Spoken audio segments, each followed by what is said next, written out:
Hi, எல்லாருக்கும் வணக்கம். மருத்துவ குணமுள்ள முடக்கத்தான் சூப் எப்படி பண்ணுறதுன்னு பார்ப்போம். இது நம்ம போடுற மாதிரி நார்மல் சூப் அந்த மாதிரி கிடையாது.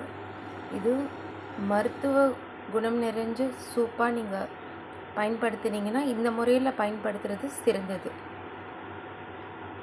அது எப்படின்னு பார்க்கலாம். ஃபஸ்ட்டு தண்ணியை சுடு தண்ணியை நல்லா கொதிக்க வைக்க, அது நல்லா கொதிக்கணும்.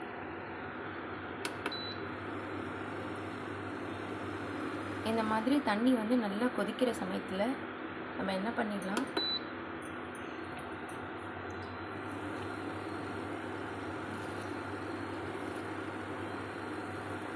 நான் இந்த முடக்கத்தான் கீரையை கழுவி ஒரு பிடி தான் இதை வச்சுருக்கேன். இதை நம்ம இண்டக்ஷன் ஸ்டவ்வை ஆஃப் பண்ணிவிட்டு இந்த முடக்கத்தான் கீரையை அப்படியே போட்டுடணும். போட்டுட்டு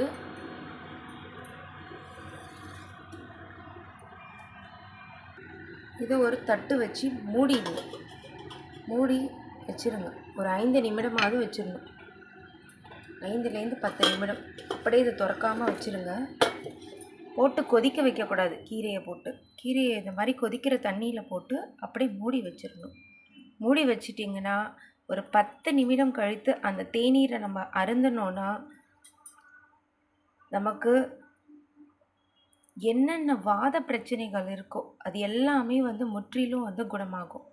இதை எனக்கு செஞ்சு பார்த்துட்டு உங்களோட கமெண்ட்ஸில் உங்களோட கருத்துக்களை நீங்கள் பகிர்ந்துக்கலாம்.